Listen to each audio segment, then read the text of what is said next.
Tonight, one national security expert is sounding the alarm about a growing threat to our country. CBN national security correspondent Eric Phillips explains.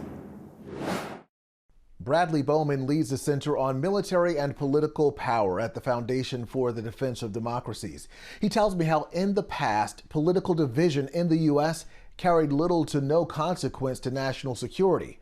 But that time is not now. This is scary what we're doing right now. By our own divisiveness, we are making ourselves less safe. Military analyst Brad Bowman believes the current division is unprecedented and the implications stretch well beyond our borders. Russia has been trying to hurt and divide democracy, American democracy, since the 1920s. So this is not new. What they most want is they want to pit the extremes against each other.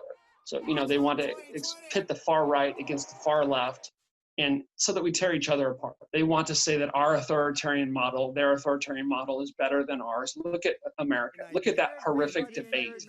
They can't even talk to each other in a civil way. Look at the riots. Look at the violence.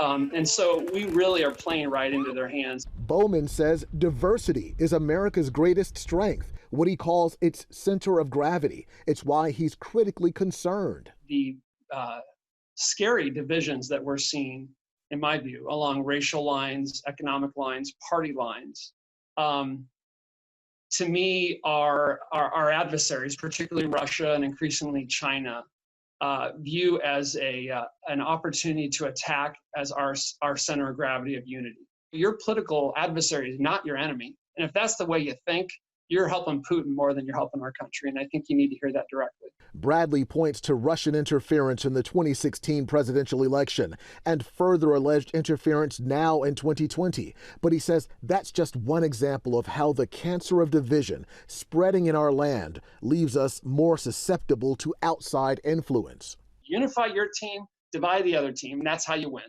And gosh darn it, we're dividing our own team right now. We can't be our own worst enemies.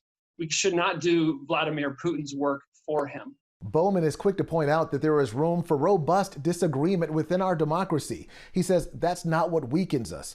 The problem is when we see fellow Americans as our enemies simply because they have different views. Eric Phillips, CBN News. All right, thank you, Eric. FaithWire.com's Dan Andros joins us now with a look at a biblical approach to addressing the divisiveness in our nation. And Dan, this was the topic of your latest Faith versus Culture on the CBN News Channel.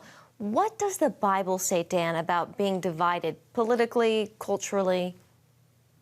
Yeah, well, first of all, thanks for having me. And yeah, we thought this was an important discussion to have because it is more divided now than ever. And I think after the election, it's probably only going to get worse than it's before it gets better.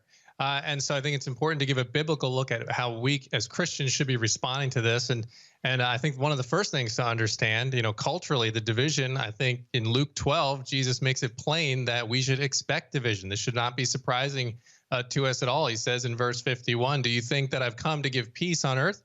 No, I tell you, but rather division." So he explicitly states it, that we should expect it. And he, of course, uses the illustrations of families being divided against one another to make the point. So we should absolutely not be surprised, first and foremost, with division we're seeing. We should expect it. Dan, I want to ask, I think Paul teaches, if possible, live peaceably among all men. How do you balance that against the verse that you just mentioned about expecting division in the world today?